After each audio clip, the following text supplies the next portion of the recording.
ਹੁਣ ਇੱਕ ਇੱਕ ਕਰਕੇ ਸਾਰੇ ਜ਼ਿਲ੍ਹਿਆਂ ਦਾ ਹਾਲ ਤੁਹਾਨੂੰ ਦੱਸਾਂਗੇ ਕਿ ਤੁਹਾਡੇ ਜ਼ਿਲ੍ਹੇ ਦੇ ਵਿੱਚ ਇਸ ਸਮੇਂ ਕਿੰਨੇ ਕੇਸ ਨੇ, ਕਿੰਨੇ ਠੀਕ ਹੋ ਚੁੱਕੇ ਨੇ, ਕਿੰਨੀਆਂ ਮੌਤਾਂ ਹੋਈਆਂ ਨੇ। ਸ਼ੁਰੂਆਤ ਕਰਾਂਗੇ ਅੰਮ੍ਰਿਤਸਰ ਤੋਂ।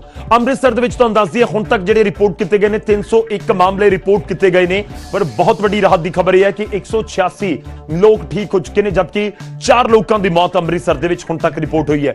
ਪਿਛਲੇ ਕੁਝ ਦਿਨਾਂ ਦੇ ਵਿੱਚ ਅੰਮ੍ਰਿਤਸਰ ਦੇ ਵਿੱਚ ਲਾਜ਼ਮੀ ਤੌਰ ਤੇ ਰਾਹਤ ਵਾਲੀ ਖਬਰ ਨਜ਼ਰ ਆਈ, ਜਿਸ ਤਰੀਕੇ ਨਾਲ ਉੱਥੇ ਮਾਮਲੇ ਵਧੇ ਨਹੀਂ ਬਲਕਿ ਮਰੀਜ਼ ਠੀਕ ਹੋਏ ਨੇ। ਉਸ ਤੋਂ ਬਾਅਦ ਹੁਣ ਬਰਨਾਲੇ ਦਾ ਜ਼ਿਕਰ ਕਰਾਂਗੇ। ਬਰਨਾਲਾ ਦੇ ਵਿੱਚ 21 ਪॉजिटिव ਮਾਮਲੇ ਪਾਏ ਗਏ ਨੇ। ਹੁਣ ਤੱਕ ਜੋ ਜਾਣਕਾਰੀ ਹੈ ਕਿ ਸਿਰਫ ਇੱਕ ਮਰੀਜ਼ ਹੀ ਉੱਥੇ ਠੀਕ ਹੋਇਆ, ਯਾਨੀ ਕਿ ਉਸ ਨੂੰ ਡਿਸਚਾਰਜ ਕੀਤਾ ਗਿਆ। ਇੱਕ ਸ਼ਖਸ ਦੀ ਮੌਤ ਵੀ ਹੋ ਚੁੱਕੀ ਹੈ, ਯਾਨੀ ਕਿ ਇਸ ਸਮੇਂ ਵੀ 19 ਕੇਸ ਬਰਨਾਲਾ ਦੇ ਵਿੱਚ ਜਿਹੜੇ ਪॉजिटिव ਹੈਗੇ ਨੇ ਉਹ ਹੈਗੇ ਨੇ। ਤੇ ਹੁਣ ਅੱਗੇ ਵਧਦੇ ਹਾਂ, ਅਗਲੇ ਜ਼ਿਲ੍ਹੇ ਦਾ ਜ਼ਿਕਰ ਕਰਾਂਗੇ। ਬਰਨਾਲਾ ਤੋਂ ਬਾਅਦ ਜ਼ਿਕਰ ਫਰੀਦਕੋਟ ਦਾ। ਫਰੀਦਕੋਟ ਦੇ ਵਿੱਚ ਟੋਟਲ ਕੇਸਿਸ ਹੁਣ ਤੱਕ ਕੋਰੋਨਾ ਦੇ 53 ਰਿਪੋਰਟ ਹੋ ਚੁੱਕੇ ਨੇ, ਜਦਕਿ ਇਹਨਾਂ ਦੇ ਵਿੱਚੋਂ 5 ਮਰੀਜ਼ ਹੁਣ ਤੱਕ ਸਿਹਤਯਾਬ ਵੀ ਹੋ ਚੁੱਕੇ ਨੇ, ਜਦਕਿ ਮੌਤ ਕਿਸੇ ਦੀ ਨਹੀਂ, ਯਾਨੀ ਕਿ ਰਾਹਤ ਵਾਲੀ ਖਬਰ ਉੱਥੇ ਜ਼ਰੂਰ ਹੈ। ਉਮੀਦ ਕਰਾਂਗੇ ਕਿ ਜਲਦੀ ਇੱਥੇ ਜਿਹੜੇ ਮਰੀਜ਼ ਨੇ ਉਹ ਰਿਕਵਰ ਕਰਨ। ਹੁਣ ਉਸ ਤੋਂ ਬਾਅਦ ਅੱਗੇ ਵਧਦੇ ਹਾਂ। ਫਰੀਦਕੋਟ ਤੋਂ ਬਾਅਦ ਜ਼ਿਕਰ ਫਿਰੋਜ਼ਪੁਰ ਦਾ। ਫਿਰੋਜ਼ਪੁਰ ਦੇ ਵਿੱਚ ਤਾਂ ਬਹੁਤ ਰਾਹਤ ਦੀ ਖਬਰ ਹੈ। ਫਿਰੋਜ਼ਪੁਰ ਦੇ ਵਿੱਚ ਟੋਟਲ 44 ਮਾਮਲੇ ਹੁਣ ਤੱਕ ਰਿਪੋਰਟ ਕੀਤੇ ਗਏ ਨੇ ਜੋ ਕੋਰੋਨਾ ਪॉजिटिव ਪਾਏ ਗਏ, ਤੇ ਉਹਨਾਂ ਦੇ ਵਿੱਚ ਦੇਖੋ 40 ਮਾਮਲੇ, ਯਾਨੀ ਕਿ 40 ਲੋਕ ਠੀਕ ਹੋ ਕੇ ਉਹਨਾਂ ਨੂੰ ਉਹਨਾਂ ਦੇ ਘਰ ਵੀ ਭੇਜ ਦਿੱਤਾ ਗਿਆ। ਹਾਲਾਂਕਿ ਇੱਕ ਸ਼ਖਸ ਦੀ ਮੌਤ ਵੀ ਹੋ ਗਈ ਸੀ। ਇਸ ਸਮੇਂ ਐਕਟਿਵ ਕੇਸ ਜਿਹੜੇ ਹੈਗੇ ਨੇ ਫਿਰੋਜ਼ਪੁਰ ਦੇ ਵਿੱਚ ਸਿਰਫ 3 ਬਾਕੀ ਨੇ, ਜੋ ਬਹੁਤ ਵੱਡੀ ਰਾਹਤ ਦੀ ਖਬਰ ਪੂਰੇ ਜ਼ਿਲ੍ਹੇ ਦੇ ਲਈ ਲਾਜ਼ਮੀ ਤੌਰ ਤੇ ਹੈ। ਫਿਰੋਜ਼ਪੁਰ ਤੋਂ ਬਾਅਦ ਹੁਣ ਰੁਕ ਕਰਾਂਗੇ ਫਤਿਹਗੜ੍ਹ ਸਾਹਿਬ ਦਾ। ਫਤਿਹਗੜ੍ਹ ਸਾਹਿਬ ਜ਼ਿਲ੍ਹਾ ਅਜਿਹਾ ਸੀ ਜਿੱਥੇ 2 ਮਾਮਲੇ ਸਾਹਮਣੇ ਆਏ ਸੀ, ਪਰ ਉਸ ਤੋਂ ਬਾਅਦ ਪਿਛਲੇ ਕੁਝ ਦਿਨਾਂ ਦੇ ਵਿੱਚ ਲਗਾਤਾਰ ਮਾਮਲੇ ਸਾਹਮਣੇ ਆਏ ਤੇ ਹੁਣ ਗਿਣਤੀ ਵੱਧਦੀ ਫਤਿਹਗੜ੍ਹ ਸਾਹਿਬ ਦੇ ਵਿੱਚ 56 ਤੱਕ ਪਹੁੰਚ ਚੁੱਕੀ ਹੈ। ਤੇ ਹੁਣ ਤੱਕ 7 ਜਿਹੜੇ ਮਰੀਜ਼ ਨੇ ਉਹ ਸਿਹਤਯਾਬ ਵੀ ਹੋ ਚੁੱਕੇ ਨੇ, ਯਾਨੀ ਕਿ ਅਜੇ ਵੀ ਮਰੀਜ਼ਾਂ ਦੀ ਗਿਣਤੀ ਤਾਂ ਬਹੁਤ ਹੈ। 49 ਮਾਮਲੇ ਅਜੇ ਵੀ ਹੈਗੇ ਨੇ ਫਤਿਹਗੜ੍ਹ ਸਾਹਿਬ ਦੇ ਵਿੱਚ। ਮੌਤ ਕਿਸੇ ਦੀ ਨਹੀਂ ਹੈ। ਫਤਿਹਗੜ੍ਹ ਸਾਹਿਬ ਦੇ ਲੋਕਾਂ ਦੇ ਲਈ, ਜ਼ਿਲ੍ਹੇ ਦੇ ਲਈ, ਪ੍ਰਸ਼ਾਸਨ ਦੇ ਲਈ ਇੱਕ ਚੰਗੀ ਖਬਰ ਜ਼ਰੂਰ ਹੈਗੀ ਹੈ। ਫਤਿਹਗੜ੍ਹ ਸਾਹਿਬ ਤੋਂ ਬਾਅਦ ਅਗਲੇ ਜ਼ਿਲ੍ਹੇ ਦਾ ਜ਼ਿਕਰ ਕਰਾਂਗੇ। ਅਗਲਾ ਜ਼ਿਲ੍ਹਾ ਹੈਗਾ ਏ ਕਪੂਰਥਲਾ, ਤੇ ਕਪੂਰਥਲਾ ਦੇ ਵਿੱਚ ਹੁਣ ਤੱਕ ਟੋਟਲ ਕੇਸ ਜਿਹੜੇ ਰਿਪੋਰਟ ਹੋ ਚੁੱਕੇ ਨੇ ਉਹ ਹੈਗੇ ਨੇ 26। ਤੁਸੀਂ ਦੇਖ ਪਾ ਰਹੇ ਹੋ 26 ਕੇਸਿਸ ਹੁਣ ਤੱਕ ਰਿਪੋਰਟ ਹੋ ਚੁੱਕੇ ਨੇ, ਜਦਕਿ ਇਹਨਾਂ ਦੇ ਵਿੱਚੋਂ 2 ਲੋਕ ਸਿਹਤਯਾਬ ਵੀ ਹੋ ਗਏ, 2 ਲੋਕਾਂ ਦੀ ਮੌਤ ਦੀ ਖਬਰ ਵੀ ਸਾਹਮਣੇ ਆ ਗਈ। ਯਾਨੀ ਕਿ ਅਜੇ ਵੀ 22 ਮਾਮਲੇ ਜਿਹੜੇ ਹੈਗੇ ਨੇ ਕਪੂਰਥਲਾ ਦੇ ਵਿੱਚ ਐਕਟਿਵ ਕੇਸ ਨੇ, ਜਿਹੜੇ ਆਈਸੋਲੇਸ਼ਨ ਵਾਰਡ ਦੇ ਵਿੱਚ ਭਰਤੀ ਨੇ, ਜਿਨ੍ਹਾਂ ਨੂੰ ਉੱਥੇ ਭਰਤੀ ਕਰਵਾਇਆ ਗਿਆ ਹੈ, ਇਲਾਜ ਉਹਨਾਂ ਦਾ ਚੱਲ ਰਿਹਾ ਹੈ। ਅੱਗੇ ਵਧਦੇ ਹਾਂ ਤੇ ਹੁਣ ਜ਼ਿਲ੍ਹਾ ਹੋਵੇਗਾ ਗੁਰਦਾਸਪੁਰ। ਜੀ ਹਾਂ, ਗੁਰਦਾਸਪੁਰ ਦੇ ਵਿੱਚ ਬਹੁਤ ਲਾਜ਼ਮੀ ਤੌਰ ਤੇ ਰਾਹਤ ਵਾਲੀ ਖਬਰ ਹੈ। 124 ਮਾਮਲੇ ਉੱਥੇ ਸਾਹਮਣੇ ਆਏ ਨੇ। ਇੱਕ ਸ਼ਖਸ ਦੀ ਮੌਤ ਦੀ ਖਬਰ ਸਾਹਮਣੇ ਆਈ ਤੇ ਲਗਾਤਾਰ ਜਿਹੜੇ ਉੱਥੇ ਮਰੀਜ਼ ਹੈਗੇ ਨੇ ਉਹ ਠੀਕ ਹੋ ਰਹੇ ਨੇ। ਗੁਰਦਾਸਪੁਰ ਤੋਂ ਬਾਅਦ ਅੱਗੇ ਵਧਾਂਗੇ। ਹੁਣ ਜ਼ਿਕਰ ਹੋਵੇਗਾ ਹੁਸ਼ਿਆਰਪੁਰ ਦਾ। ਹੁਸ਼ਿਆਰਪੁਰ ਦੇ ਵਿੱਚ 93 ਪॉजिटिव ਮਾਮਲੇ ਹੁਣ ਤੱਕ ਪਾਏ ਜਾ ਚੁੱਕੇ ਨੇ, 7 ਮਰੀਜ਼ ਠੀਕ ਹੋਏ ਨੇ, ਜਦਕਿ 4 ਦੀ ਮੌਤ ਦੀ ਖਬਰ ਵੀ ਉੱਥੋਂ ਸਾਹਮਣੇ ਆਈ ਹੈ। ਲਗਾਤਾਰ ਹੋਰ ਵੀ ਜਿਹੜੇ ਰਿਕਵਰ ਕਰ ਰਹੇ ਨੇ ਮਰੀਜ਼ ਜਿਹੜੇ ਹੈਗੇ ਨੇ। ਉਸ ਤੋਂ ਬਾਅਦ ਹੁਣ ਅੱਗੇ ਵਧਦੇ ਹਾਂ। ਜਲੰਧਰ ਦਾ ਰੁਖ ਹੋਵੇਗਾ। ਜਲੰਧਰ ਦੇ ਵਿੱਚ ਹੁਣ ਤੱਕ, ਕਿਉਂਕਿ ਇਹ ਸਭ ਤੋਂ ਵੱਡਾ ਹੌਟਸਪੌਟ ਪੰਜਾਬ ਦੇ ਵਿੱਚ ਜਲੰਧਰ ਬਣਿਆ, ਵੱਖ-ਵੱਖ ਥਾਵਾਂ ਤੋਂ ਲਗਾਤਾਰ ਮਾਮਲੇ ਸਾਹਮਣੇ ਆ ਰਹੇ ਸੀ। ਜਲੰਧਰ 'ਚ 207 ਮਾਮਲੇ ਹੁਣ ਤੱਕ ਰਿਪੋਰਟ ਹੋ ਚੁੱਕੇ ਨੇ, ਜਦਕਿ 100 ਕਰੀਬ 17 ਲੋਕਾਂ ਨੂੰ ਹੁਣ ਤੱਕ ਰਾਹਤ ਮਿਲ ਚੁੱਕੀ ਹੈ। ਉਹਨਾਂ ਨੂੰ ਹਸਪਤਾਲ ਤੋਂ ਛੁੱਟੀ ਦੇ ਦਿੱਤੀ ਗਈ ਹੈ, ਪਰ 6 ਲੋਕਾਂ ਦੀ ਮੌਤ ਦੀ ਖਬਰ ਵੀ ਸਾਹਮਣੇ ਆਈ। ਉਸ ਤੋਂ ਬਾਅਦ ਇੱਕ ਹੋਰ ਜ਼ਿਲ੍ਹਾ ਜਿਹੜਾ ਜਲੰਧਰ ਦੇ ਨਾਲ ਲੱਗਦਾ, ਜਿੱਥੇ ਮਾਮਲੇ ਬਹੁਤ ਸਾਰੇ ਸਾਹਮਣੇ ਆਏ। ਜੀ ਹਾਂ, ਅਸੀਂ ਜ਼ਿਕਰ ਕਰ ਰਹੇ ਹਾਂ ਲੁਧਿਆਣਾ ਦਾ। 147 ਮਾਮਲੇ ਹੁਣ ਤੱਕ ਲੁਧਿਆਣਾ ਦੇ ਵਿੱਚ ਰਿਪੋਰਟ ਹੋ ਚੁੱਕੇ ਨੇ। ਲੁਧਿਆਣਾ ਦਾ ਵੀ ਜ਼ਿਕਰ ਕਰ ਦਈਏ। ਲੁਧਿਆਣਾ ਦੇ ਵਿੱਚ ਟੋਟਲ ਮਾਮਲੇ 147 ਨੇ, ਜਦਕਿ 6 ਲੋਕਾਂ ਦੀ ਮੌਤ ਦੀ ਖਬਰ ਵੀ ਸਾਹਮਣੇ ਆਈ। ਤੇ ਦੇਖਿਆ ਜਾਵੇ ਤਾਂ 24 ਲੋਕ ਹੀ ਹੁਣ ਤੱਕ ਲੁਧਿਆਣਾ ਦੇ ਵਿੱਚ ਠੀਕ ਹੋਏ ਨੇ, ਜੋ ਪ੍ਰਸ਼ਾਸਨ ਦੇ ਵੱਲੋਂ ਸਾਡੇ ਤੱਕ ਜਾਣਕਾਰੀ ਪਹੁੰਚਾਈ ਗਈ ਹੈ। ਅੱਗੇ ਵਧਦੇ ਹੁਣ ਅਗਲਾ ਜ਼ਿਲ੍ਹਾ ਹੋਵੇਗਾ ਮਾਨਸਾ। ਮਾਨਸਾ ਦਾ ਕੀ ਹਾਲ ਹੈ ਉਹ ਵੀ ਤੁਹਾਨੂੰ ਦੱਸਦੇ ਹਾਂ। ਮਾਨਸਾ ਦੇ ਵਿੱਚ ਟੋਟਲ ਕੇਸਿਸ ਹੁਣ ਤੱਕ 33 ਰਿਪੋਰਟ ਕੀਤੇ ਗਏ ਨੇ। ਇਹਨਾਂ ਦੇ ਵਿੱਚੋਂ 10 ਮਰੀਜ਼ ਠੀਕ ਹੋ ਚੁੱਕੇ ਨੇ ਤੇ ਰਾਹਤ ਦੀ ਖਬਰ ਜ਼ਰੂਰ ਹੈ। ਹਾਲਾਂਕਿ ਰਾਹਤ ਇਹ ਵੀ ਹੈ ਕਿ ਕਿਸੇ ਤਰ੍ਹਾਂ ਦੀ ਕੋਈ ਜਾਨੀ ਨੁਕਸਾਨ ਦੀ ਖਬਰ ਮਾਨਸਾ ਦੇ ਵਿੱਚ ਨਹੀਂ ਹੈ, ਯਾਨੀ ਕਿ ਮੌਤ ਕੋਈ ਨਹੀਂ ਹੋਈ। ਮਾਨਸਾ ਤੋਂ ਬਾਅਦ ਅੱਗੇ ਵਧਦੇ ਹਾਂ ਤੇ ਹੁਣ ਗੱਲ ਹੋਵੇਗੀ ਮੋਗਾ ਦੀ। ਮੋਗਾ ਦਾ ਅਜਿਹਾ ਜ਼ਿਲ੍ਹਾ ਬਣ ਗਿਆ ਜਿਹੜਾ ਤਕਰੀਬਨ ਕੋਰੋਨਾ ਮੁਕਤ ਹੋ ਗਿਆ ਹੈ। 61 ਟੋਟਲ ਮਾਮਲੇ ਉੱਥੇ ਰਿਪੋਰਟ ਕੀਤੇ ਗਏ। 59 ਲੋਕਾਂ ਨੂੰ ਡਿਸਚਾਰਜ ਵੀ ਕਰ ਦਿੱਤਾ ਗਿਆ ਹੈ, ਯਾਨੀ ਕਿ ਜੋ ਫਿਲਹਾਲ ਸਾਡੇ ਕੋਲ ਜਾਣਕਾਰੀ ਹੈ ਸਿਰਫ 2 ਐਕਟਿਵ ਕੇਸ ਹੀ ਨੇ ਮੋਗਾ ਦੇ ਵਿੱਚ, ਬਾਕੀ ਸਭ ਨੂੰ ਹਸਪਤਾਲ ਤੋਂ ਛੁੱਟੀ ਦੇ ਦਿੱਤੀ ਗਈ ਹੈ। ਯਾਨੀ ਬਹੁਤ ਵੱਡੀ ਮੋਗਾ ਦੇ ਲਈ ਰਾਹਤ ਦੀ ਖਬਰ ਹੈ। ਉਸ ਤੋਂ ਬਾਅਦ ਹੁਣ ਅੱਗੇ ਵਧਾਂਗੇ, ਗੱਲ ਹੋਵੇਗੀ ਮੋਹਾਲੀ ਦੀ। ਮੋਹਾਲੀ ਜ਼ਿਲ੍ਹੇ ਦੇ ਵਿੱਚ ਵੀ ਬਹੁਤ ਤੇਜ਼ੀ ਦੇ ਨਾਲ ਕੇਸਿਸ ਵਧੇ ਸੀ ਤੇ ਗਿਣਤੀ ਉਹਨਾਂ ਦੀ ਵੱਧਦੇ ਪਹੁੰਚ ਗਈ 105 ਤੱਕ। ਪਰ ਇਸ ਸਮੇਂ ਰਾਹਤ ਦੀ ਖਬਰ ਕੀ ਹੈ ਮੋਹਾਲੀ ਦੇ ਵਿੱਚ ਕਿ 99 ਮਰੀਜ਼ ਹੁਣ ਤੱਕ ਠੀਕ ਹੋ ਚੁੱਕੇ ਨੇ ਤੇ 3 ਲੋਕਾਂ ਦੀ ਉੱਥੇ ਮੌਤ ਵੀ ਹੋਈ ਹੈ। ਯਾਨੀ ਕਿ ਮੋਹਾਲੀ ਜ਼ਿਲ੍ਹੇ ਦੇ ਵਿੱਚ 3 ਲੋਕਾਂ ਨੇ ਦਮ ਵੀ ਤੋੜਿਆ ਤੇ ਟੋਟਲ ਗਿਣਤੀ ਦੇਖਿਆ ਜਾਵੇ 105 ਤੱਕ ਪਹੁੰਚ ਗਈ। 99 ਲੋਕ ਠੀਕ ਹੋ ਗਏ ਤੇ 3 ਲੋਕਾਂ ਦੀ ਮੌਤ ਹੋ ਗਈ। ਕਰੀਬ 13 ਕੇਸ ਇਸ ਸਮੇਂ ਐਕਟਿਵ ਮਾਮਲੇ ਨੇ ਜੋ ਮੋਹਾਲੀ ਦੇ ਵਿੱਚ ਨੇ, ਜਿਨ੍ਹਾਂ ਦਾ ਹਸਪਤਾਲ ਦੇ ਵਿੱਚ ਇਲਾਜ ਚੱਲ ਰਿਹਾ ਹੈ। मोहाली तो बाद अगे वधदे हां ते हुण गल होवेगी मुक्तसर साहब दी। मुक्तसर साहब दे विच की कुछ हाल आ ओह भी तुहानूं दिखाने आ। मुक्तसर साहब दे विच हुण तक रिपोर्ट चुके ने 66 मामले। जी हां, 66 मामलिਆਂ ਦੇ ਵਿੱਚੋਂ 6 ਦਾ ਜ਼ਿਕਰ ਕਰੀਏ ਤਾਂ ਮਰੀਜ਼ ਠੀਕ ਹੋ ਚੁੱਕੇ ਨੇ। 60 ਅਜੇ ਵੀ ਪੋਜ਼ਿਟਿਵ ਐਕਟਿਵ ਮਾਮਲੇ ਹੈਗੇ ਨੇ ਮੁਕਤਸਰ ਸਾਹਿਬ ਦੇ ਵਿੱਚ। ਮੌਤ ਦੀ ਕੋਈ ਖਬਰ ਨਹੀਂ ਹੈ, ਰਾਹਤ ਦੀ ਖਬਰ ਹੈ ਮੁਕਤਸਰ ਸਾਹਿਬ ਤੋਂ ਵੀ। ਉਸ ਤੋਂ ਬਾਅਦ ਅੱਗੇ ਵਧਦੇ ਹਾਂ ਜ਼ਿਲ੍ਹਾ ਨਵਾਂ ਸ਼ਹਿਰ। ਨਵਾਂ ਸ਼ਹਿਰ ਦੇ ਵਿੱਚ ਮਾਮਲੇ ਲਗਾਤਾਰ ਸਾਹਮਣੇ ਆਏ। ਨਵਾਂ ਸ਼ਹਿਰ ਤਾਂ ਸਭ ਤੋਂ ਪਹਿਲਾ ਹੌਟਸਪੌਟ ਸੀ ਪੂਰੇ ਪੰਜਾਬ ਦਾ ਤੇ ਟੋਟਲ ਗਿਣਤੀ ਨਵਾਂ ਸ਼ਹਿਰ ਦੇ ਵਿੱਚ ਵੱਧਦੀ ਪਹੁੰਚ ਗਈ 104 ਤੱਕ ਤੇ ਹੁਣ ਤੱਕ 19 ਲੋਕ ਠੀਕ ਵੀ ਹੋਏ ਨੇ ਤੇ ਇੱਕ ਸ਼ਖਸ ਦੀ ਮੌਤ ਵੀ ਉੱਥੇ ਹੋਈ ਹੈ ਜੋ ਬਲਦੇਵ ਸਿੰਘ ਦੀ ਮੌਤ ਹੋਈ ਸੀ ਸ਼ੁਰੂਆਤ ਦੇ ਵਿੱਚ, ਤੁਹਾਨੂੰ ਯਾਦ ਹੋਏਗਾ। ਇਸ ਤੋਂ ਬਾਅਦ ਪੋਜ਼ਿਟਿਵ ਮਾਮਲਿਆਂ ਦਾ ਅਸੀਂ ਜ਼ਿਕਰ ਕਰੀਏ ਪਟਿਆਲਾ ਦਾ। ਪਟਿਆਲਾ ਦੇ ਵਿੱਚ ਕੀ ਹਾਲ ਆ ਉਹ ਵੀ ਦੇਖਦੇ ਹਾਂ। ਪਟਿਆਲਾ ਦੇ ਵਿੱਚ ਵੀ ਗਿਣਤੀ ਬਹੁਤ ਵਧੀ 105 ਤੱਕ ਪਹੁੰਚ ਗਈ। ਮੋਹਾਲੀ ਦੀ ਤਰ੍ਹਾਂ ਰਾਜਪੁਰਾ ਤੇ ਪਟਿਆਲਾ ਦੋਵੇਂ ਬਹੁਤ ਪ੍ਰਭਾਵਿਤ ਥਾਵਾਂ ਸੀਗੀਆਂ। 105 ਦੇ ਵਿੱਚੋਂ 78 ਲੋਕ ਹੁਣ ਤੱਕ ਸਿਹਤਯਾਬ ਹੋ ਚੁੱਕੇ ਨੇ, ਉਹਨਾਂ ਦੀ ਤੰਦਰੁਸਤੀ ਵਾਲੀ ਖਬਰ ਆ ਚੁੱਕੀ ਹੈ, ਜਦਕਿ 2 ਲੋਕਾਂ ਨੇ ਪਟਿਆਲਾ ਦੇ ਵਿੱਚ ਦਮ ਵੀ ਤੋੜਿਆ। ਪਟਿਆਲਾ ਤੋਂ ਬਾਅਦ ਹੁਣ ਰੁਕ ਕਰਾਂਗੇ ਪਠਾਨਕੋਟ ਦਾ। ਪੋਜ਼ਿਟਿਵ ਮਾਮਲੇ ਕਿੰਨੇ ਪਠਾਨਕੋਟ ਦੇ ਵਿੱਚ ਉਹ ਤੁਹਾਨੂੰ ਦੱਸਦੇ ਹਾਂ। ਪਠਾਨਕੋਟ ਦੇ ਵਿੱਚ ਟੋਟਲ ਪੋਜ਼ਿਟਿਵ ਮਾਮਲੇ ਹੁਣ ਤੱਕ ਰਿਪੋਰਟ ਕੀਤੇ ਗਏ 29। ਉਹਨਾਂ ਦੇ ਵਿੱਚੋਂ 14 ਐਕਟਿਵ ਮਾਮਲੇ ਇਸ ਸਮੇਂ, 14 ਲੋਕ ਠੀਕ ਹੋ ਚੁੱਕੇ ਨੇ, ਇੱਕ ਸ਼ਖਸ ਦੀ ਮੌਤ ਹੋ ਚੁੱਕੀ ਹੈ ਤਾਂ ਇਹ ਟੋਟਲ 29 ਮਾਮਲੇ ਪਠਾਨਕੋਟ ਦੇ ਵਿੱਚ। ਇਹ ਵੀ ਇੱਕ ਰਾਹਤ ਵਾਲੀ ਖਬਰ ਜ਼ਰੂਰ ਹੈ ਕਿ ਪਠਾਨਕੋਟ ਦੇ ਵਿੱਚ ਵੀ ਲਗਾਤਾਰ ਜਿਹੜੇ ਮਰੀਜ਼ ਹੈ ਉਹ ਠੀਕ ਹੋ ਰਹੇ ਨੇ। ਹੁਣ ਅੱਗੇ ਵਧਦੇ ਹਾਂ ਤੇ ਖਬਰ ਯਾਨੀ ਕਿ ਜਿਹੜਾ ਅਪਡੇਟ ਹੈ ਰੋਪੜ ਦਾ ਦਵਾਂਗੇ। ਰੋਪੜ ਦੀ ਇਸ ਸਮੇਂ ਅਪਡੇਟ ਇਹ ਹੈ ਕਿ 60 ਟੋਟਲ ਮਾਮਲੇ ਹੁਣ ਤੱਕ ਰੋਪੜ ਦੇ ਵਿੱਚ ਰਿਪੋਰਟ ਕੀਤੇ ਜਾ ਚੁੱਕੇ ਨੇ ਜੋ ਕਰੋਨਾ ਦੇ ਪੇਸ਼ੈਂਟ ਪਾਏ ਗਏ, ਜਿਹੜੇ ਪੋਜ਼ਿਟਿਵ ਮਾਮਲੇ ਸੀ। ਉਹਨਾਂ ਦੇ ਵਿੱਚੋਂ 19 ਲੋਕ ਠੀਕ ਹੋ ਚੁੱਕੇ ਨੇ ਜਦਕਿ ਇੱਕ ਸ਼ਖਸ ਦੀ ਮੌਤ ਹੋ ਗਈ। ਇਹ ਵੀ ਸਾਫ਼ ਹੈ ਕਿ 40 ਮਾਮਲੇ ਅਜੇ ਵੀ ਰੋਪੜ ਦੇ ਵਿੱਚ ਐਕਟਿਵ ਹੈਗੇ ਨੇ, ਜਿਹੜੇ ਆਈਸੋਲੇਸ਼ਨ ਵਾਰਡ ਦੇ ਵਿੱਚ ਨੇ, ਜਿਨ੍ਹਾਂ ਦਾ ਇਲਾਜ ਚੱਲ ਰਿਹਾ ਹੈ। ਰੋਪੜ ਤੋਂ ਬਾਅਦ ਅੱਗੇ ਵਧਦੇ ਹਾਂ ਤੇ ਹੁਣ ਰੁਕ ਕਰਾਂਗੇ ਸੰਗਰੂਰ ਦਾ। ਤਾਂ ਸੰਗਰੂਰ ਦੇ ਵਿੱਚ ਦੇਖੀਏ ਤਾਂ ਇਸ ਸਮੇਂ ਹੈਗੇ ਨੇ 91 ਟੋਟਲ ਮਾਮਲੇ ਜੋ ਹੁਣ ਤੱਕ ਰਿਪੋਰਟ ਹੋਏ ਨੇ। ਪਰ ਸੰਗਰੂਰ ਦੇ ਵਿੱਚ ਵੀ ਰਾਹਤ ਵਾਲੀ ਖਬਰ ਜ਼ਰੂਰ ਹੈ ਕਿਉਂਕਿ 56 ਲੋਕ ਹੁਣ ਤੱਕ ਸੰਗਰੂਰ ਦੇ ਵਿੱਚ ਠੀਕ ਹੋ ਚੁੱਕੇ ਨੇ, ਜੋ ਕਿ ਸੰਗਰੂਰ ਦੇ ਲੋਕਾਂ ਦੇ ਲਈ ਇੱਕ ਚੰਗੀ ਖਬਰ ਲਾਜ਼ਮੀ ਤੌਰ ਤੇ ਹੈਗੀ ਹੈ। ਮੌਤਾਂ ਦਾ ਅੰਕੜਾ 0 ਤੇ ਹੈ ਜੋ ਬਹੁਤ ਵੱਡੀ ਰਾਹਤ ਇਸ ਕਰਕੇ ਹੈ ਕਿ ਕੋਈ ਜਾਨੀ ਨੁਕਸਾਨ ਨਹੀਂ ਹੋਇਆ। ਤੇ ਆਖਿਰ ਦੇ ਵਿੱਚ ਹੁਣ ਜ਼ਿਲ੍ਹਾ ਤਰਨਤਾਰਨ, ਕਿਉਂਕਿ ਤਰਨਤਾਰਨ ਦੇ ਵਿੱਚ ਮਾਮਲੇ ਸਭ ਤੋਂ ਲੇਟ ਆਉਣ ਲੱਗੇ ਸੀ ਪਰ ਗਿਣਤੀ ਬਹੁਤ ਵੱਧ ਗਈ, 150 ਨੂੰ ਵੀ ਪਾਰ ਕਰ ਗਈ। ਜੀ ਹਾਂ, ਤਰਨਤਾਰਨ ਦੇ ਵਿੱਚ ਮਾਮਲੇ ਦੇਖੋ ਤਾਂ ਹੋ ਚੁੱਕੇ ਨੇ 162।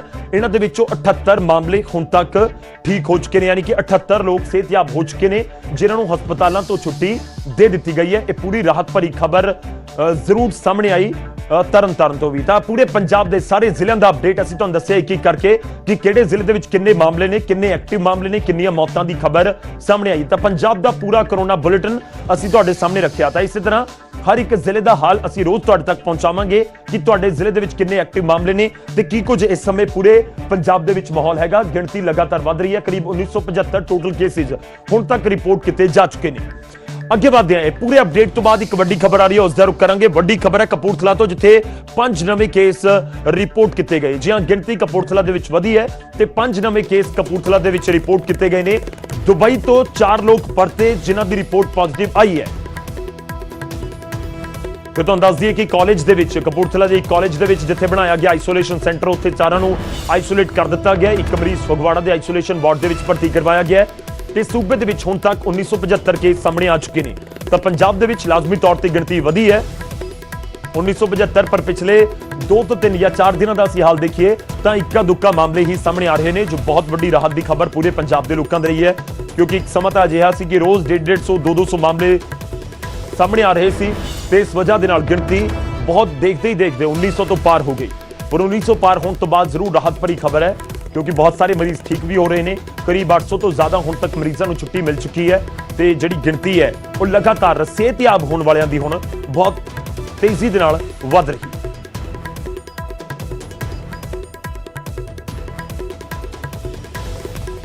ਤਾਂ ਇੱਕ ਮਰੀਜ਼ ਫਗਵਾੜਾ ਦੇ ਇੱਕ ਆਈਸੋਲੇਸ਼ਨ ਸੈਂਟਰ ਦੇ ਵਿੱਚ ਭਰਤੀ ਕਰਵਾਇਆ ਗਿਆ। 4 ਮਰੀਜ਼ ਕਪੂਰਥਲਾ ਦੇ ਵਿੱਚ ਇੱਕ ਕਾਲਜ ਦੇ ਵਿੱਚ ਆਈਸੋਲੇਸ਼ਨ ਸੈਂਟਰ ਜੋ ਬਣਾਇਆ ਗਿਆ ਸੀ ਉੱਥੇ ਭਰਤੀ ਕਰਵਾਇਆ ਗਿਆ। ਕਪੂਰਥਲਾ ਤੋਂ ਵੱਡੀ ਖਬਰ ਅਸੀਂ ਤੁਹਾਨੂੰ ਦੱਸ ਰਹੇ ਹਾਂ, 5 ਨਵੇਂ ਕੇਸ ਅੱਜ ਰਿਪੋਰਟ ਕੀਤੇ ਗਏ ਨੇ, ਜੋ ਅੰਕੜਾ ਤੁਹਾਨੂੰ ਦੱਸਿਆ ਸੀ ਉਸ ਦੇ ਵਿੱਚ ਇਨਕਲੂਡ ਨੇ। ਤਾਂ ਦੁਬਈ ਤੋਂ 4 ਲੋਕਾਂ ਜਿਹੜੇ ਪਰਤੇ ਸੀ, 4 ਲੋਕ, ਉਹਨਾਂ ਦੀ ਰਿਪੋਰਟ ਪੋਜ਼ਿਟਿਵ ਪਾਈ ਗਈ ਹੈ। ਕਾਲਜ ਦੇ ਵਿੱਚ 4 ਨੂੰ ਆਈਸੋਲੇਟ ਕੀਤਾ ਗਿਆ ਤੇ ਇੱਕ ਮਰੀਜ਼ ਫਗਵਾੜਾ ਦੇ ਆਈਸੋਲੇਸ਼ਨ ਵਾਰਡ ਦੇ ਵਿੱਚ ਵੀ ਭਰਤੀ ਕਰਵਾਇਆ ਗਿਆ। रुख करते हैं कपूरथला तो मेरे सहयोगी इस समय साडे नाल फोन लाइन ते ने जगजीत तंजू, उन्हां दा रुख करांगे। जगजीत, की कुछ तुहाडे कोल अपडेट ये दुबई तो कदों परते ने लोग ते की कुछ होर इस पूरे मामले जानकारी है कि कित्थे रखिया गया सी इन्हां नूं ते कदों इन्हां दी रिपोर्ट पॉजिटिव आई है? ਬਿਲਕੁਲ ਗੌਰਵ, ਜਿਹੜੇ ਇਹਨਾਂ ਵਿੱਚ 4 ਜਿਹੜੇ ਆਪਣੇ ਦੁਬਈ ਤੋਂ ਫਸੇ ਲੋਕ ਜਿਹੜੇ 13 ਮਈ ਨੂੰ ਜਿਹੜੇ ਵਾਪਸ ਆਏ ਸਨ ਏਅਰਪੋਰਟ ਰਾਹੀਂ, ਤਾਂ ਇਹ ਜਿਹੜੇ ਲੋਕਾਂ ਨੂੰ ਉਸੇ ਦਿਨ ਤੋਂ ਪ੍ਰਸ਼ਾਸਨ ਨੂੰ ਜਿਹੜਾ ਸਿਆਲ ਵਿੱਚ ਕੁਆਰੰਟਾਈਨ ਕੀਤਾ ਹੋਇਆ ਸੀਗਾ। ਲੇਕਿਨ ਜਿੱਦਾਂ ਹੀ ਉਹਨਾਂ ਦੀ ਕੱਲ ਰਿਪੋਰਟ ਜਿਹੜੀ ਪੋਜ਼ਿਟਿਵ ਆਈ ਹੈ, ਤਾਂ ਉਸ ਤੋਂ ਬਾਅਦ ਜਿਹੜਾ ਇਹਨਾਂ ਨੂੰ ਦੁਆਰਾ ਇਹਨਾਂ ਨੂੰ ਆਈਸੋਲੇਟ ਸੈਂਟਰ ਜਿਹੜਾ ਕਪੂਰਥਲਾ ਵਿੱਚ ਦਾਖਲ ਕਰਵਾ ਦਿੱਤਾ ਗਿਆ ਜੀ। ਚਲੋ ਸ਼ੁਕਰੀਆ, ਧੰਨਵਾਦ ਸਰ ਨਾਲ ਜੁੜਨ ਦੇ ਲਈ, ਪੂਰੀ ਗੱਲਬਾਤ ਦੇ ਲਈ। ਤਾਂ ਉਹਨਾਂ ਨੂੰ ਆਈਸੋਲੇਟ ਕਰਵਾ ਦਿੱਤਾ ਗਿਆ ਦੁਬਈ ਤੋਂ, ਕਿਉਂਕਿ ਵਿਦੇਸ਼ਾਂ ਤੋਂ ਪਰਤ ਰਹੇ ਨੇ ਲਗਾਤਾਰ ਲੋਕ, ਤਾਂ ਲਾਜ਼ਮੀ ਤੌਰ ਤੇ ਉਹ ਜ਼ਰੂਰ ਚਿੰਤਾ ਨੂੰ ਵਧਾਉਣ ਵਾਲੇ ਨੇ। ਲੇਕਿਨ ਪੰਜਾਬੀ ਨੇ ਉਹ ਆਪਣੇ ਘਰ ਤਾਂ ਆਉਣਗੇ ਹੀ, ਤੇ ਇਸ ਵਿਚਾਲੇ ਉਹਨਾਂ ਨੂੰ ਪਹਿਲਾਂ ਹੀ ਆਈਸੋਲੇਟ ਕੀਤਾ ਜਾ ਰਿਹਾ ਜਾਂ ਫਿਰ ਕੁਆਰੰਟੀਨ ਕੀਤਾ ਜਾ ਰਿਹਾ। ਯਾਨੀ ਕਿ ਜੇਕਰ ਕੋਈ ਵੀ ਬਾਹਰੋਂ ਆਉਂਦਾ, ਚਾਹੇ ਵਿਦੇਸ਼ ਤੋਂ ਆਇਆ ਹੋਵੇ, ਚਾਹੇ ਕਿਸੇ ਹੋਰ ਸੂਬੇ ਤੋਂ ਆਇਆ ਹੋਵੇ, ਪ੍ਰਸ਼ਾਸਨ ਦੇ ਕੋਲ ਜਦੋਂ ਜਾਣਕਾਰੀ ਪਹੁੰਚਦੀ ਹੈ ਤਾਂ ਉਹਨਾਂ ਨੂੰ ਕਰੀਬ 14 ਦਿਨਾਂ ਦੇ ਲਈ ਆਈਸੋਲੇਟ ਜਾਂ ਫਿਰ ਕੁਆਰੰਟੀਨ ਕਰ ਦਿੱਤਾ ਜਾਂਦਾ, ਤਾਂ ਕਿ ਉਹ ਹੋਰ ਕਿਸੇ ਦੇ ਸੰਪਰਕ ਦੇ ਵਿੱਚ ਨਾ ਆਉਣ ਤੇ ਫਿਰ ਗਿਣਤੀ ਤਾਦਾਦ ਨਾ ਵਧੇ ਕੋਰੋਨਾ ਪੇਸ਼ੈਂਟਸ ਦੀ।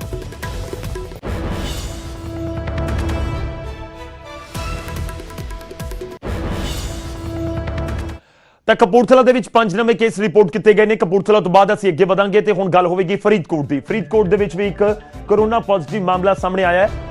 ਜੰਮੂ ਤੋਂ ਸ਼ਖਸ ਪਰਤਿਆ ਸੀ, ਜੰਮੂ ਤੋਂ ਟਰੱਕ ਡਰਾਈਵਰ ਹੈ ਜੋ ਪਰਤਿਆ ਸੀ, ਉਸ ਦੀ ਰਿਪੋਰਟ ਪੋਜ਼ਿਟਿਵ ਆਈ ਹੈ ਤੇ ਰਿਪੋਰਟ ਪੋਜ਼ਿਟਿਵ ਆਉਣ ਤੋਂ ਬਾਅਦ ਆਈਸੋਲੇਟ ਕਰ ਦਿੱਤਾ ਗਿਆ। 11 ਮਈ ਨੂੰ ਡਰਾਈਵਰ ਦਾ ਸੈਂਪਲ ਲਿਆ ਗਿਆ ਸੀ, 12 ਤਰੀਕ ਨੂੰ ਉਹ ਆਪਣੇ ਘਰ ਪਰਤ ਗਿਆ ਸੀ। ਸਿਹਤ ਵਿਭਾਗ ਦੇ ਵੱਲੋਂ ਸੰਪਰਕ ਦੇ ਵਿੱਚ ਆਏ ਲੋਕਾਂ ਦੇ ਸੈਂਪਲ ਲੈਣ ਦੀ ਪ੍ਰਕਿਰਿਆ ਨੂੰ ਵੀ ਸ਼ੁਰੂ ਕਰ ਦਿੱਤਾ ਗਿਆ ਹੈ। ਤਾਂ ਇੱਕ ਵੱਡਾ ਜ਼ਰੂਰ ਚੈਲੰਜ ਹੋ ਜਾਂਦਾ ਜਦੋਂ ਕਿਸੇ ਬਾਰੇ ਪਤਾ ਲੱਗਦਾ ਹੈ ਕਿ ਉਹ ਪੋਜ਼ਿਟਿਵ ਹੈ ਤੇ ਉਹ ਆਪਣੇ ਘਰਦਿਆਂ ਦੇ ਨਾਲ ਜਾ ਕੇ ਮਿਲਿਆ ਹੋਵੇ, ਤਾਂ ਫਿਰ ਇਸ ਕਰਕੇ ਸਾਰਿਆਂ ਨੂੰ ਕਿਤੇ ਨਾ ਕਿਤੇ ਕੁਆਰੰਟੀਨ ਤਾਂ ਲਾਜ਼ਮੀ ਤੌਰ ਤੇ ਕਰਨਾ ਪੈਂਦਾ ਕਿ ਉਹ ਕਿਸ ਦੇ ਨਾਲ ਮਿਲਿਆ, ਕਿੱਥੇ ਗਿਆ। 11 ਤਰੀਕ ਨੂੰ ਆਇਆ ਸੀ, ਸੈਂਪਲ ਲਏ ਗਏ, ਪਰ ਉਸ ਨੂੰ ਘਰ ਕਿਉਂ ਭੇਜ ਦਿੱਤਾ ਗਿਆ ਵੀ ਇੱਕ ਸਵਾਲ ਹੈ। ਖੈਰ ਉਹ ਸਵਾਲ ਇਸ ਕਰਕੇ ਵੀ ਹੈ ਕਿਉਂਕਿ ਜੇਕਰ ਕੋਈ ਬਾਹਰੋਂ ਆਉਂਦਾ ਤਾਂ ਉਹਨੂੰ ਤਾਂ ਕੁਆਰੰਟੀਨ ਕਰਨਾ ਚਾਹੀਦਾ, ਤਾਂ ਘਰ ਦੇ ਵਿੱਚ ਜੇਕਰ ਕੁਆਰੰਟੀਨ ਕੀਤਾ ਗਿਆ ਸੀ ਤਾਂ ਉਮੀਦ ਕਰਾਂਗੇ ਕਿ ਸਿਰਫ ਉਹ ਆਪਣੇ ਘਰ ਤੱਕ ਹੀ ਸੀਮਿਤ ਰਿਹਾ ਹੋਵੇ, ਹੋਰ ਲੋਕਾਂ ਦੇ ਨਾਲ ਨਾ ਮਿਲਿਆ ਹੋਵੇ। ਪਰ ਇਸ ਵਿਚਾਲੇ ਜ਼ਰੂਰ ਹੁਣ ਉਸਦੇ ਕੰਟੈਕਟ ਦੇ ਵਿੱਚ ਆਏ ਲੋਕਾਂ ਨੂੰ ਸੰਪਰਕ ਜਾਂ ਕਹੀਏ ਕਿ ਉਹਨਾਂ ਨੂੰ ਵੀ ਕੁਆਰੰਟੀਨ ਕਰਨ ਦੀ ਪ੍ਰਕਿਰਿਆ ਸ਼ੁਰੂ ਕਰ ਦਿੱਤੀ ਗਈ ਹੈ ਪ੍ਰਸ਼ਾਸਨ ਦੇ ਵੱਲੋਂ।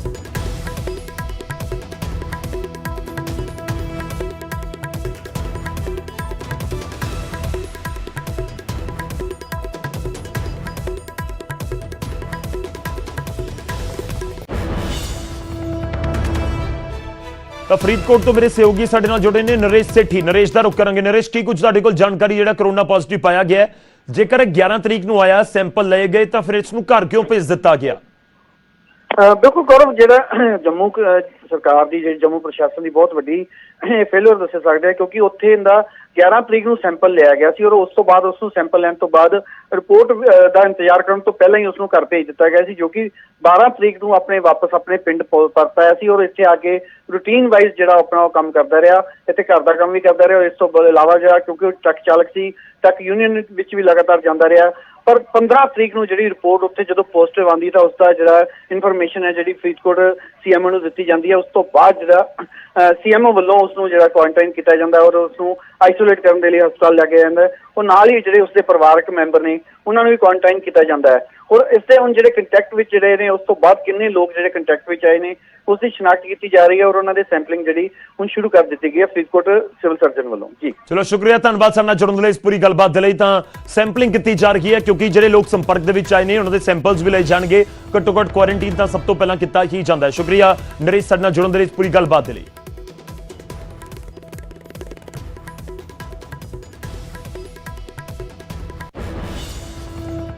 ਤਾਂ ਫਰੀਦਕੋਟ ਤੋਂ ਮਾਮਲਾ ਸਾਹਮਣੇ ਆਇਆ ਤੇ ਹੁਣ ਲੁਧਿਆਣਾ ਦਾ ਰੁਖ ਕਰਦੇ ਹਾਂ। ਲੁਧਿਆਣਾ ਦੇ ਵਿੱਚ ਵੀ ਇੱਕ ਹੋਰ ਪੋਜ਼ਿਟਿਵ ਮਾਮਲਾ ਸਾਹਮਣੇ ਆਇਆ। ਗਿਣਤੀ ਤਾਂ ਵੱਧ ਰਹੀ ਹੈ ਪਰ ਹੌਲੀ-ਹੌਲੀ ਵੱਧ ਰਹੀ ਹੈ। ਹੁਣ ਬਹੁਤ ਘੱਟ ਮਾਮਲੇ ਪੰਜਾਬ ਦੇ ਵਿੱਚ ਸਾਹਮਣੇ ਆ ਰਹੇ ਨੇ, ਨਹੀਂ ਤਾਂ ਪਹਿਲਾਂ ਬਹੁਤ ਜ਼ਿਆਦਾ ਤੇਜ਼ ਤਰੀਕੇ ਦੇ ਨਾਲ ਆ ਰਹੇ ਸੀ ਜਿਹੜੇ ਕਰੋਨਾ ਪੋਜ਼ਿਟਿਵ ਮਾਮਲੇ। ਹੁਣ ਲੁਧਿਆਣਾ ਦੇ ਵਿੱਚ ਕਰੋਨਾ ਦਾ ਇੱਕ ਹੋਰ ਮਾਮਲਾ ਸਾਹਮਣੇ ਆਇਆ। ਟਾਇਰ ਕੰਪਨੀ ਦਾ ਮੁਲਾਜ਼ਮ ਹੈ ਮਰੀਜ਼ ਤੇ ਸਿਵਲ ਸਰਜਨ ਨੇ ਇਸ ਦੀ ਤਸਦੀਕ ਕਰ ਦਿੱਤੀ ਹੈ। ਲੁਧਿਆਣਾ ਜ਼ਿਲ੍ਹਾ ਦੇ ਵਿੱਚ ਹੁਣ ਤੱਕ 147 ਕੇਸ ਹੋ ਚੁੱਕੇ ਨੇ। ਪੰਜਾਬ ਦੇ ਵਿੱਚ ਟੋਟਲ ਸੂਬੇ 'ਚ ਅਸੀਂ ਜ਼ਿਕਰ ਕਰੀਏ ਤਾਂ 1975 ਤੱਕ ਇਹ ਗਿਣਤੀ ਪਹੁੰਚ ਚੁੱਕੀ ਹੈ। ਤਾਂ ਰਫ਼ਤਾਰ ਤਾਂ ਬਹੁਤ ਘਟੀ ਹੈ ਪੰਜਾਬ ਦੇ ਵਿੱਚ, ਪਰ ਅਜੇ ਵੀ ਕਿਤੇ ਨਾ ਕਿਤੇ ਜ਼ਰੂਰ ਮਾਮਲੇ ਸਾਹਮਣੇ ਆ ਰਹੇ ਨੇ। ਲੁਧਿਆਣਾ ਦੇ ਵਿੱਚ ਹੁਣ ਤੱਕ 147 ਮਾਮਲੇ, 147 ਕੇਸ ਰਿਪੋਰਟ ਕੀਤੇ ਗਏ ਨੇ ਤੇ ਪੂਰੇ ਪੰਜਾਬ ਦਾ ਜ਼ਿਕਰ ਕਰੀਏ ਤਾਂ 1975 ਮਾਮਲੇ ਹੁਣ ਤੱਕ ਰਿਪੋਰਟ ਕੀਤੇ ਗਏ ਨੇ।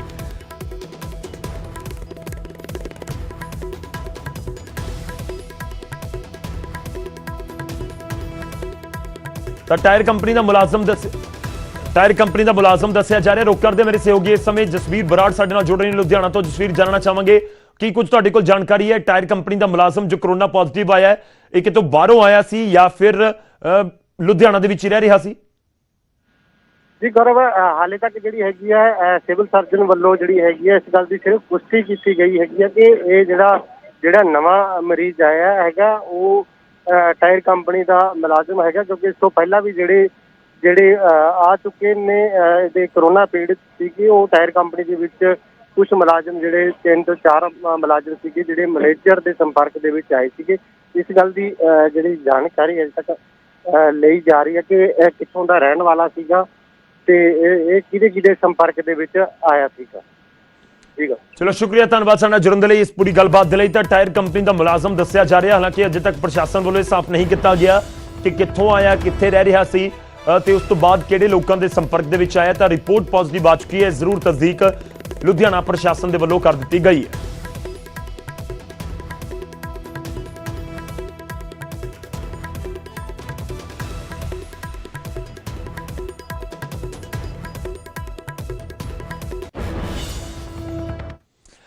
ਤਾਂ ਕੇਸਿਸ ਪੰਜਾਬ ਦੇ ਵਿੱਚ ਵੱਧ ਰਹੇ ਨੇ, ਜੋ ਅਸੀਂ ਲਗਾਤਾਰ ਜ਼ਿਕਰ ਕਰ ਰਹੇ ਹਾਂ ਕਿ ਰਫ਼ਤਾਰ ਤਾਂ ਹੁਣ ਅਜਿਹੀ ਹੈ ਕਿ ਜੋ ਥੋੜਾ ਸਕੂਨ ਦੇਣ ਵਾਲੀ ਜ਼ਰੂਰ ਹੈਗੀ ਹੈ, ਪਰ ਗੱਲ ਪੂਰੇ ਦੇਸ਼ ਦੀ ਵੀ ਕਰਨੀ ਜ਼ਰੂਰੀ ਹੈ ਕਿ ਬਾਕੀ ਦੇਸ਼ ਦੇ ਵਿੱਚ ਇਸ ਸਮੇਂ ਕੀ ਹਾਲਾਤ ਨੇ।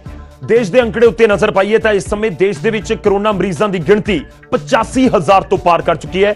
85,940 ਇਸ ਸਮੇਂ ਪੂਰੇ ਦੇਸ਼ ਦੇ ਵਿੱਚ ਕਰੋਨਾ ਪੋਜ਼ਿਟਿਵ ਮਾਮਲੇ ਰਿਪੋਰਟ ਕੀਤੇ ਜਾ ਚੁੱਕੇ ਨੇ।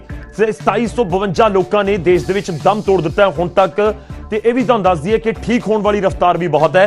30,152 ਮਰੀਜ਼ ਜਿਹੜੇ ਹੈਗੇ ਨੇ ਦੇਸ਼ ਦੇ ਵਿੱਚ ਹੁਣ ਤੱਕ ਕੋਰੋਨਾ ਨਾਲ ਜਿਹੜੇ ਪੋਜ਼ਿਟਿਵ ਆਏ ਸੀ ਉਸ ਤੋਂ ਬਾਅਦ ਉਹ ਹੁਣ ਠੀਕ ਹੋਏ ਨੇ। ਰਫ਼ਤਾਰ ਬਹੁਤ ਤੇਜ਼ ਨਜ਼ਰ ਆ ਰਹੀ ਹੈ ਇਸ ਸਮੇਂ। ਜੋ ਠੀਕ ਹੋਣ ਵਾਲੇ ਨੇ, ਜੋ ਰਿਕਵਰ ਹੋ ਰਹੇ ਨੇ, ਜਿਨ੍ਹਾਂ ਦਾ ਇਲਾਜ ਕਰਨ ਤੋਂ ਬਾਅਦ ਜਿਹਨਾਂ ਨੂੰ ਡਿਸਚਾਰਜ ਹਸਪਤਾਲਾਂ ਦੇ ਵਿੱਚੋਂ ਕੀਤਾ ਜਾ ਰਿਹਾ ਹੈ, ਤਾਂ ਇਹ ਪੂਰੇ ਦੇਸ਼ ਦਾ ਹਾਲ ਅਸੀਂ ਤੁਹਾਨੂੰ ਦੱਸ ਰਹੇ ਹਾਂ।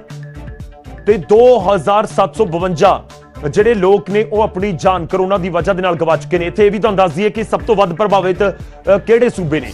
ਸਭ ਤੋਂ ਵੱਧ ਪ੍ਰਭਾਵਿਤ ਸੂਬਿਆਂ ਦੇ ਵਿੱਚੋਂ ਇੱਕ ਸੂਬਾ ਹੈਗਾ ਮਹਾਰਾਸ਼ਟਰ। ਮਹਾਰਾਸ਼ਟਰ ਦਾ ਇਸ ਸਮੇਂ ਸਭ ਤੋਂ ਜ਼ਿਆਦਾ ਪ੍ਰਭਾਵਿਤ ਹੈ ਦੇਸ਼ ਦੇ ਵਿੱਚ, ਤੇ ਉਸ ਤੋਂ ਬਾਅਦ ਦਿੱਲੀ ਦੇ ਵਿੱਚ ਵੀ ਲਗਾਤਾਰ ਮਾਮਲੇ ਸਾਹਮਣੇ ਆ ਰਹੇ ਨੇ। ਰੋਜ਼ਾਨਾ ਦੀ ਤਦਾਦ ਸੈਂਕੜੇ ਮਾਮਲੇ, ਲੁਧਿਆਣਾ 'ਚ ਵੀ ਸੈਂਕੜੇ ਮਾਮਲੇ ਜਿਹੜੇ ਹੈਗੇ ਨੇ ਦਿੱਲੀ ਦੇ ਵਿੱਚ ਸਾਹਮਣੇ ਆਉਂਦੇ ਨੇ। ਸੈਂਕੜੇ ਮਾਮਲੇ ਜਿਹੜੇ ਹੈਗੇ ਨੇ ਉਹ ਮਹਾਰਾਸ਼ਟਰ ਦੇ ਵਿੱਚ ਨਜ਼ਰ ਆਉਂਦੇ ਨੇ। ਤਾਂ ਗਿਣਤੀ ਬਹੁਤ ਵੱਧ ਰਹੀ ਹੈ। 2752 ਲੋਕ ਹੁਣ ਤੱਕ ਦੇਸ਼ ਦੇ ਵਿੱਚ ਦਮ ਤੋੜ ਚੁੱਕੇ ਨੇ।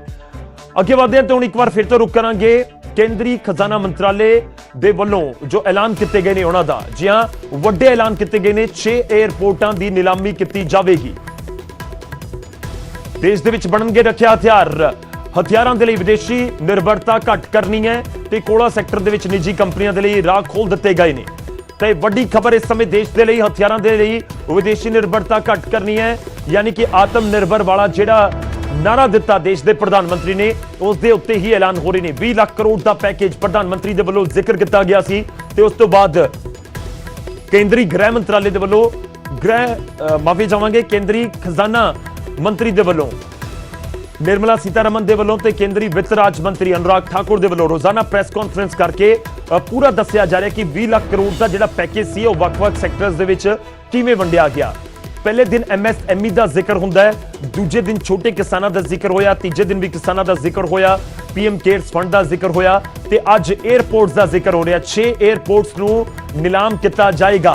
ਦੇਸ਼ ਦੇ ਵਿੱਚ ਰੱਖਿਆ ਹਥਿਆਰ ਬਣਨਗੇ, ਯਾਨੀ ਕਿ ਜਿਹੜੇ ਵਿਦੇਸ਼ ਤੋਂ ਇੰਪੋਰਟ ਕੀਤੇ ਜਾਂਦੇ ਨੇ ਉਸ ਦੇ ਉੱਤੇ ਨਿਰਭਰਤਾ ਘਟਾਈ ਜਾ ਸਕੇ, ਇਸ ਲਈ ਕੇਂਦਰ ਦੀ ਸਰਕਾਰ ਕੰਮ ਕਰ ਰਹੀ ਹੈ। ਤਾਂ ਜਿਹੜਾ ਇਹ ਵੱਡਾ ਪੈਕੇਜ ਹੈ ਉਸ ਦੇ ਵਿੱਚੋਂ ਇੱਕ ਹਿੱਸਾ ਵਿਦੇਸ਼ੀ ਹਥਿਆਰਾਂ ਦੇ ਉੱਤੇ ਨਿਰਭਰਤਾ ਘਟਾਉਣ ਦੇ ਉੱਤੇ ਵੀ ਫੋਕਸ ਕੀਤਾ जाए। तो एक उनको मेंटेनेंस करवानी पड़ती थी। अब उसके लिए भी टैक्स रेजिम में बदलाव किए गए। उसमें MRO का लिए इकोसिस्टम बनाया गया जिसको रैशनलाइज किया गया है। इससे लगभग जो 800 करोड़ से लेकर 2000 करोड़ रुपया 3 वर्षों में एयरक्राफ्ट के कंपोनेंट्स की रिपेयर के लिए या एयरफ्रेम की मेंटेनेंस के लिए जो खर्चा होता है उसमें भी बचत होगी और वो काम यहीं पर मिलना शुरू हो जाएगा हिंदुस्तान के अंदर। और जो मेजर इंजन मैन्युफैक्चरर्स हैं वो भी अपने इंजन रिपेयर फैसिलिटीज़ को यहाँ पर भारत में लानी शुरू करेंगे और डिफेंस और सिविल सेक्टर को कन्वर्ज करके भी हम लोग इस सेक्टर को बढ़ावा दे सकते हैं। उस दिशा में कदम उठाए जाएंगे ताकि जो कॉस्ट है एयरलाइंस की या हमारे डिफेंस की वो भी कम आए। उस दिशा में कदम है। I move to talking about the next reform step. the power distribution companies in union territories shall be privatized. And that is likely to be also, it will be in line with the tariff policy which is soon to be announced. The tariff policy reform will of course talk about consumer rights. The inefficiencies of DISCOMs will not become a burden on consumers. DISCOMs will ensure adequate power. The standard of service that they provide will improve, and they will promote industry better by providing open access. Sustainability is an issue with power sector. We want to be sure that timely payments to the GenCos happen. You are aware that 90,000 crores have been given this time because DISCOMs were not able to pay or service their dues to the GenCos. Such disruptions or ups and downs should be avoided, and DBT also for subsidy receiving beneficiaries will be given directly, and smart prepaid meters will be set up, about which I had mentioned in the budget also. So tariff policy coming into place will also see one more major step, in that in the union territories we shall make sure that the DISCOMs are privatized. Suboptimal performance of power distribution and supply can never be in favor of the customer.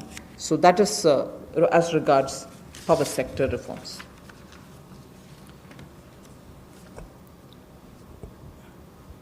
विद्युत के क्षेत्र में कुछ